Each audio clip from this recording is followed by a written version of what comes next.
Citoyens de l'Impérium, frères et sœurs de bataille, prêtez l'oreille. Dans un millénaire assombri par le spectre de la guerre éternelle, chaque goutte d'énergie compte. Vos corps sont vos armes, vos esprits sont vos boucliers. Et pour les nourrir, il faut plus qu'un vulgaire breuvage saturé de sucre provenant du Moyen-Âge technologique. C'est ici que la Holy Crusade s'élève.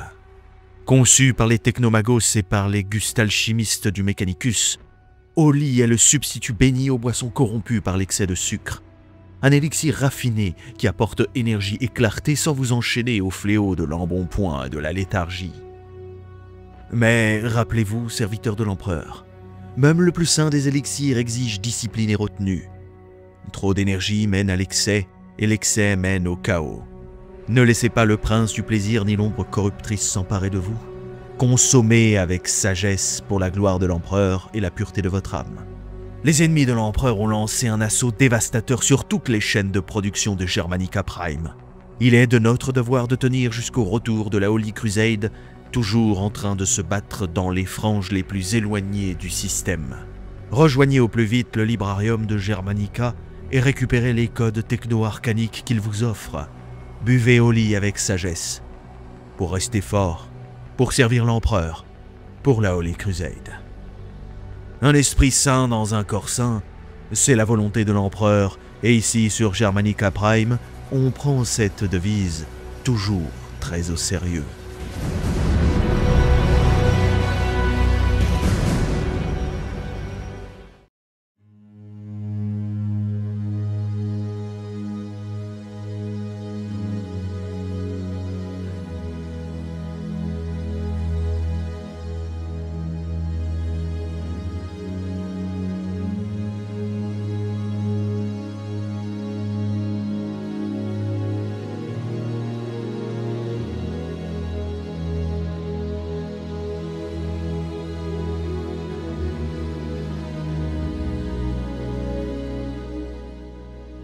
Échec.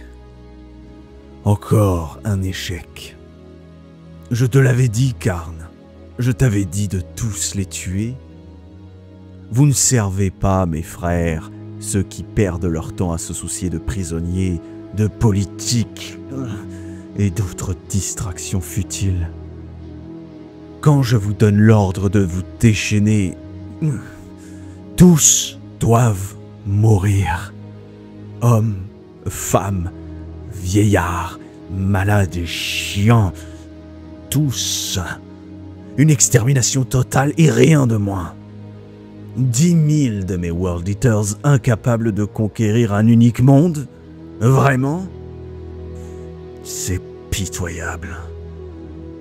Oh, mes frères et sœurs, comment réagiriez-vous à ma place? Vous qui avez combattu auprès de moi pour vous affranchir de votre servitude, pour vous libérer de ces grottes et assouvir notre vengeance.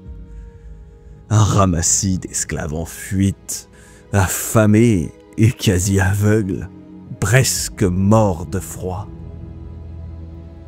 Et pourtant nous avons attaqué les Ossir, et nous avons triomphé.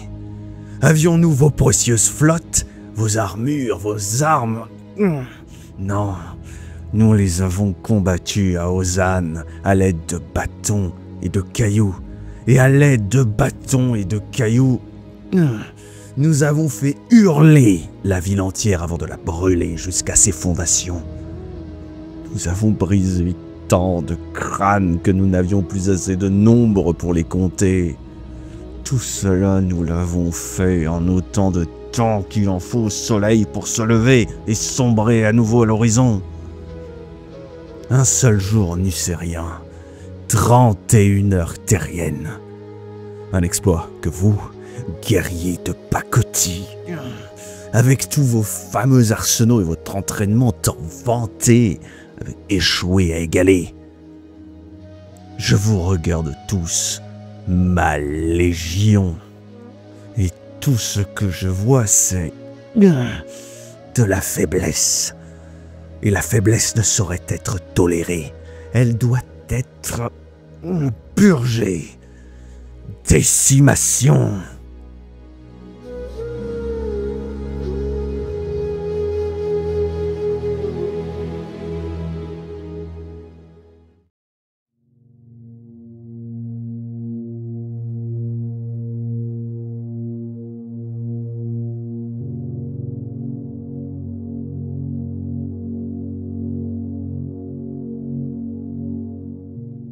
Les World Eaters furent la 12e légion de la première fondation, et dans leur propre vision déformée de l'histoire, ils estiment être restés fidèles aux idéaux initiaux de l'Imperium.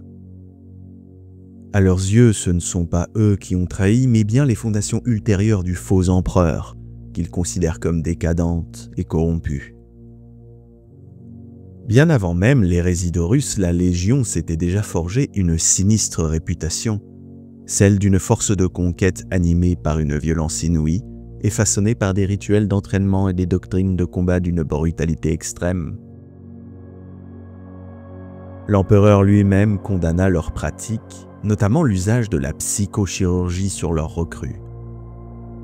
Cette technique, héritée de leur primarque Angron et de son esclavage sur Nuceria, consistait à implanter les terribles griffes du boucher dans le cerveau des néophytes.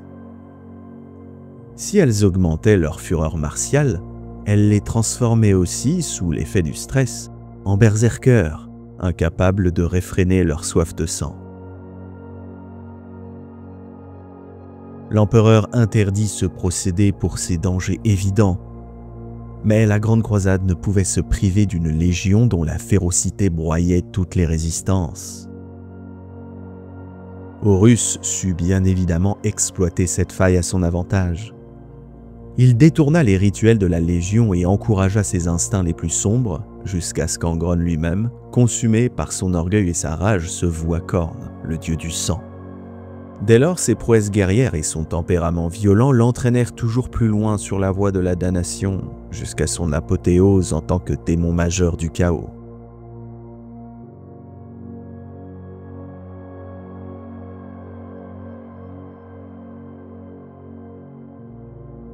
Le nom des World Eaters, autrefois synonyme de loyauté, devint ainsi un cri d'effroi associé au pire massacre de l'hérésie d'Horus. Ils menaient les assauts avec une frénésie inégalée et ne cessent de rappeler que c'est leur légion et non les Sons of Horus qui brisa les défenses du palais impérial lors du siège de Terra.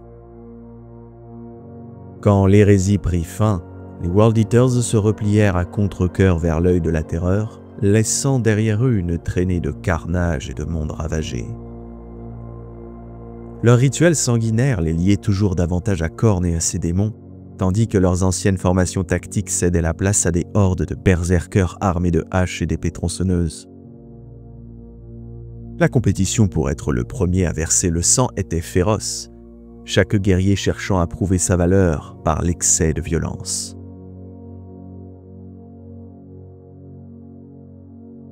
Peu à peu, toute discipline se dissipa. Les capitaines devinrent des champions exaltés de Khorne, menant leurs suivants dans une spirale de carnage sans fin. Le coup de grâce fut donné lors de la terrible campagne de Scalatrax, où Kharn le Félon, pris d'une rage incontrôlable, massacra ses propres frères avec une telle frénésie que la Légion implosa dans une guerre fratricide. Quand la bataille prit fin, il ne restait plus qu'une mosaïque de bandes de guerre, chacune guidée par un boucher fanatique.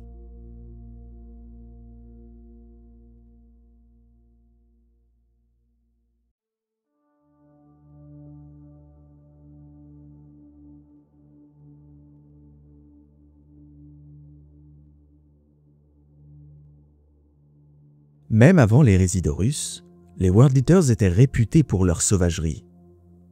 Ils furent à l'avant-garde de toutes les grandes batailles, que ce soit celle de la Grande Croisade ou de l'hérésie d'Horus.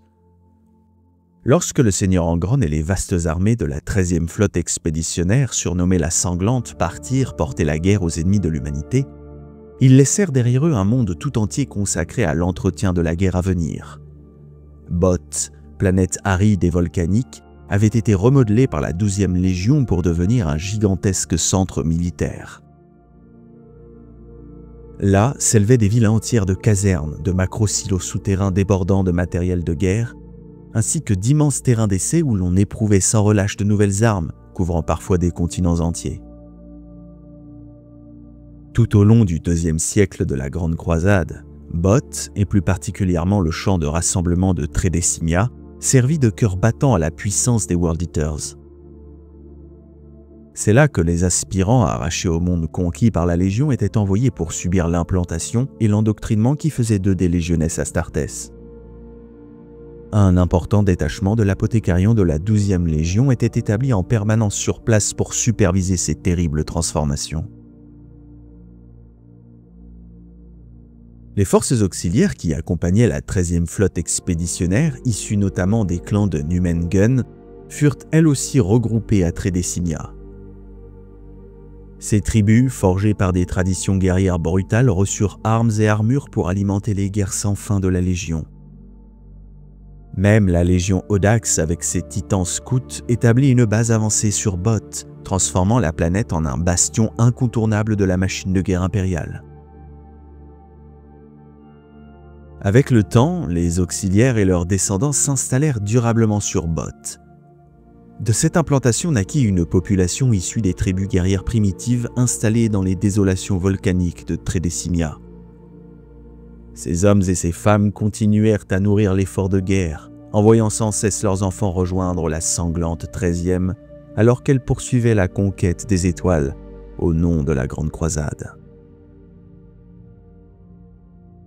Durant l'hérésie d'Horus, le grand fief des World Eaters sur Both fut la cible d'un assaut fulgurant. À la tête de l'attaque se trouvait Otek Mor des Ironhands, accompagné d'une force loyaliste indépendante. L'opération visait le cœur même de la 2e Légion, ses terrains d'entraînement et ses immenses complexes d'endoctrinement. Après une bataille d'une intensité farouche, Otek Mor mena ses guerriers jusque dans les macro-voûtes souterraines de la cité de Trédécimia, sanctuaire militaire des World Eaters.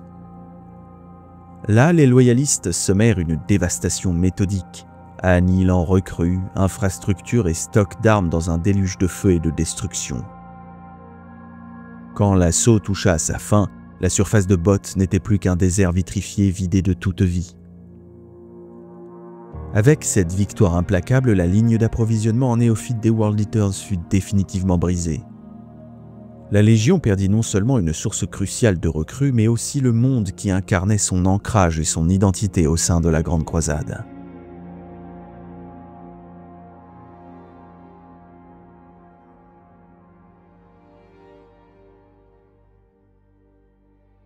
Dix millénaires se sont écoulés depuis Scalatrax, et les World Eaters ne ressemblent plus en rien à ce qu'ils étaient lors de la Grande Croisade. Leur dégénérescence trouve sa source dans les griffes du boucher, déformées au fil des âges par les caprices du Warp et les expérimentations insensées des chirurgiens berserk. Héritiers corrompus des anciens apothicaires et techmarines de la Légion, ces démons ont perfectionné la torture cérébrale des implants jusqu'à en faire une malédiction sans fin. Désormais, pour les fils d'Angron, le plaisir est indissociable du meurtre. Quand ils ne combattent pas, les griffes hurlent dans leur crâne, distordent leurs pensées et exigent que le sang coule pour apaiser leur douleur. Chaque bande de World Eaters évolue à sa manière. Certaines se terrent dans des forteresses ou des mondes conquis, d'autres dérivent sur un unique vaisseau ou manient une flotte entière. Mais leur obsession sanglante rend toute gestion durable presque impossible. Incapables d'entretenir leurs ressources ou leurs arsenaux, beaucoup préfèrent piller des vaisseaux ou se vendre à d'autres puissances de l'Héréticus Astartes, attirés par la promesse de conflits toujours plus meurtriers. Sur le champ de bataille, les World Eaters ne connaissent que le carnage. Les griffes du boucher et l'influence du Warp les privent de toute retenue. Sitôt l'ennemi à portée, leur formation explose en une multitude de berserkers hurlants. La tronçonneuse est leur arme de prédilection, outil de massacre capable de réduire armure, os et même roc-béton en lambeaux. Et lorsque le sang vient à manquer, il n'est pas rare de les voir tourner leur fureur contre leurs propres frères, ou contre eux-mêmes, pour honorer Khorne. Leur frénésie est telle qu'ils négligent toute discipline martiale. Leurs armures cabossées couvertes d'épaisses croûtes de sang séché témoignent de combats innombrables et d'un mépris total pour l'entretien. Leurs véhicules et chars sont dans un état tout aussi délabré, transformés en hôtels de métal rougi.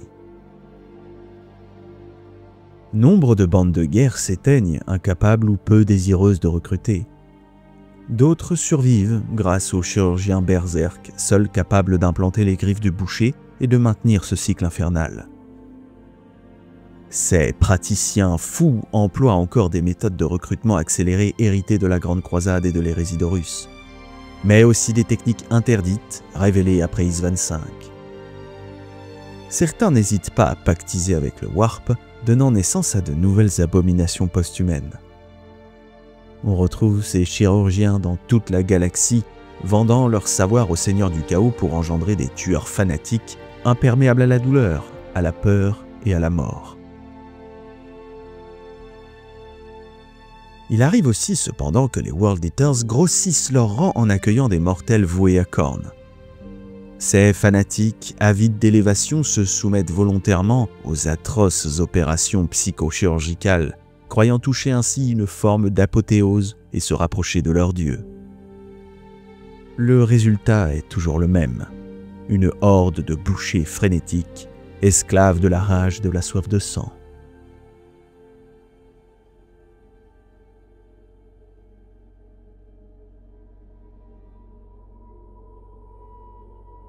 Depuis l'ouverture de la Grande Faille, les World Eaters se sont révélés plus actifs que jamais. Des mondes autrefois prospères et lourdement fortifiés ont sombré dans le silence, rayés des cartes de l'Imperium sans qu'aucun survivant ne puisse témoigner de leur chute. Les routes de navigation jadis saturées de convois marchands ne sont plus que des corridors vides, hantés par des carcasses de vaisseaux et des échos spectraux de massacres passés. Les astropathes, quant à eux, ont payé un tribut terrible. Des cœurs entiers se sont mutilés dans des crises de démence, tentant de chasser les visions insoutenables de carnage et de rivières de sang qui assiégeaient leur esprit. Chaque onde psychique portait la marque de la rage insatiable d'Angron et de ses fils. Ces horreurs n'ont fait qu'attiser la ferveur de nouveaux fanatiques. D'innombrables aspirants capturés sur des mondes conquis ou dans des vaisseaux réduits au silence furent contraints de recevoir les griffes du boucher, devenant à leur tour esclaves de la soif de sang. Aux conversions forcées s'ajoutent les foules de cultistes et de serviteurs du dieu du sang, attirés comme des mouches vers la gloire écarlate des World Eaters. Aujourd'hui, la légion pourtant éclatée d'Angron n'a jamais été aussi forte. Chaque bande grossit de recrues, d'esclaves et de fanatiques, et partout où leur bannière se lève, la galaxie tremble à l'idée du massacre à venir. Car les World Eaters n'apportent ni conquête durable, ni domination organisée, seulement des fleuves infinis de sang, des montagnes de crânes, et la certitude que nul sanctuaire ne résistera bien longtemps à leur passage.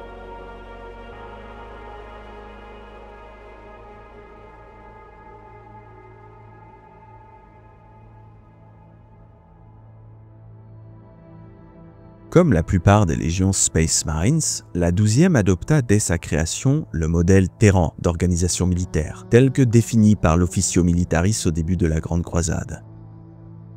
Mais même durant cette période, l'approvisionnement et l'équipement de la Légion reflétaient déjà un parti pris évident, celui de l'assaut frontal et du combat dans les environnements confinés et meurtriers que la doctrine impériale désignait sous le terme de zone mortalis. Lorsque Angron prit le commandement de la Légion, il conserva l'essentiel de cette structure, mais la rationalisa davantage. Les échelons, appelés communément chapitres, furent réorientés vers des formations d'infanterie de ligne, hybrides entre escouades tactiques et unités d'assaut. Celles-ci étaient appuyées par des formations lourdes telles que les Terminators, ainsi que par des escadrons spécialisés comme les Landspeeders. Cette organisation favorisait une posture stratégique foncièrement agressive, où la rapidité et la brutalité primaient sur la manœuvre et l'attrition. Le schéma d'invasion planétaire préféré de la Légion illustre parfaitement cette approche. Les World Eaters privilégiaient le déploiement massif par module d'atterrissage depuis l'orbite, visant directement le cœur des positions ennemies. Cette première vague, souvent décimée par les défenses adverses, avait pour but de fixer l'ennemi sur place et de briser ses lignes. Dans leur sillage, une seconde vague de blindés et d'unités lourdes s'écrasait sur les points de résistance révélés par le premier assaut. L'attaque se poursuivait avec une férocité implacable, appuyée par des tirs de soutien orbital souvent si rapprochés qu'ils frôlaient le fratricide, ou encore par l'intervention de titans et d'armes de siège au cœur même des combats. Cette doctrine brutale et coûteuse brisait néanmoins toutes les résistances par la simple furie de l'assaut, jusqu'à ce que l'ennemi soit massacré ou s'enfuit terrifié.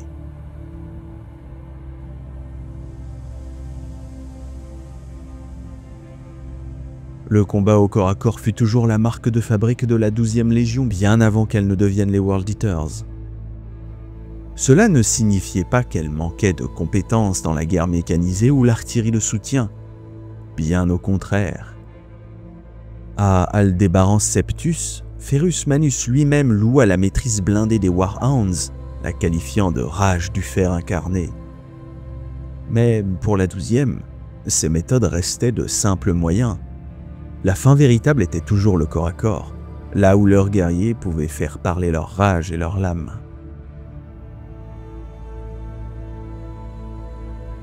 Cette préférence se reflétait dans l'arsenal de la Légion.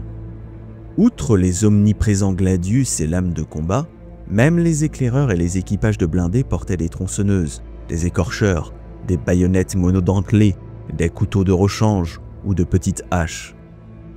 Dans les unités d'assaut, cette profusion d'armes fut sublimée par la hache tronçonneuse à lame large, héritée des tribus techno-barbares de Terra. Avec Angron, cette arme devint un véritable symbole. Ni raffinée, mais perfectionnée et si efficace, notamment contre les peaux vertes, qu'elle fut adoptée par d'autres légions.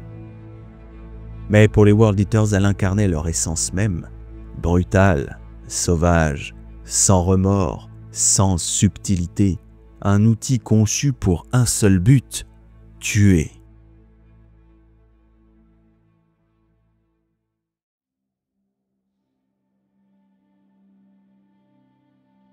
Les taux d'attrition au sein de la Légion étaient parmi les plus élevés de toutes les forces de l'Imperium, sans surprise. Les recrues subissaient un entraînement si implacable que la mortalité y était la pire de toutes les légions.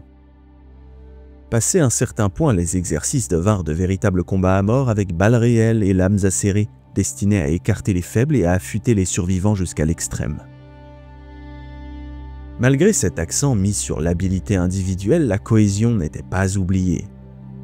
Compagnies et bataillons s'affrontaient dans de vastes compétitions martiales sous le regard d'Angron afin d'éprouver la discipline tactique et la capacité à manœuvrer en unité. Mais c'est toujours sur le champ de bataille que la Légion donnait sa pleine mesure. C'est là que les champions s'imposaient, que les officiers se distinguaient et que la véritable nature des World Eaters, furie incarnée de l'Imperium, trouvait son expression la plus pure.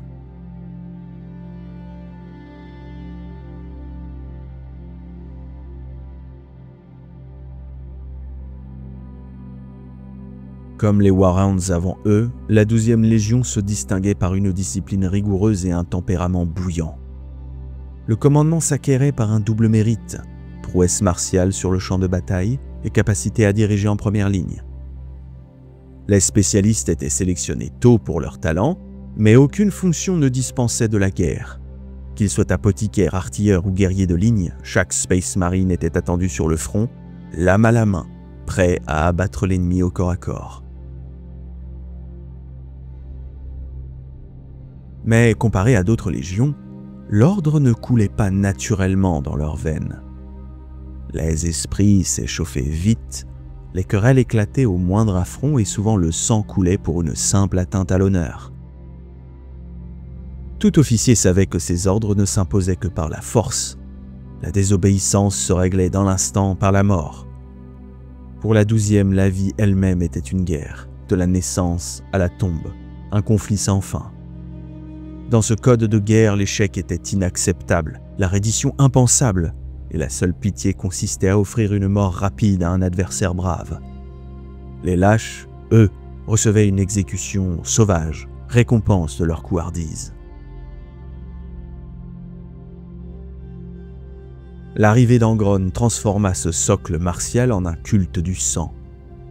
Le primarque, gladiateur suprême, devint aussitôt le modèle auquel toute la Légion aspirait.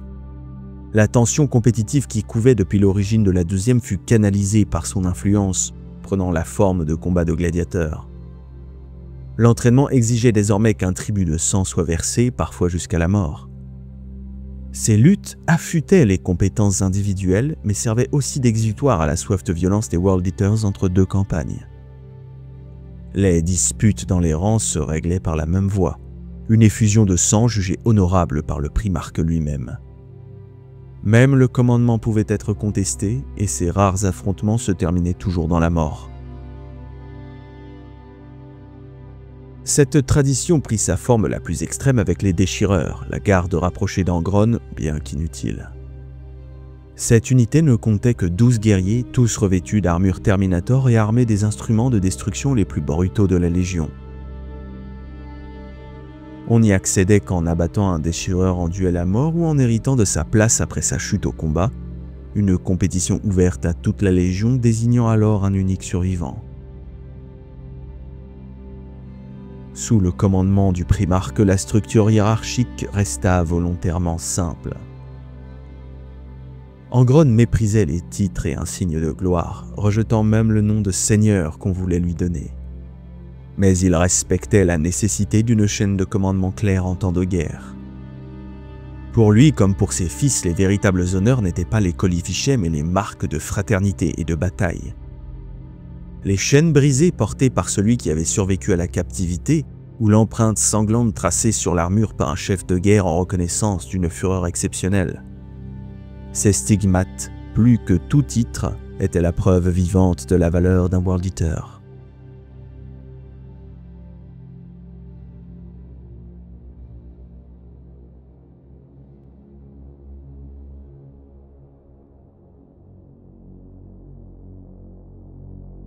Après des millénaires passés à marauder dans l'œil de la terreur, le patrimoine génétique des World Eaters est corrompu au-delà de toute rédemption.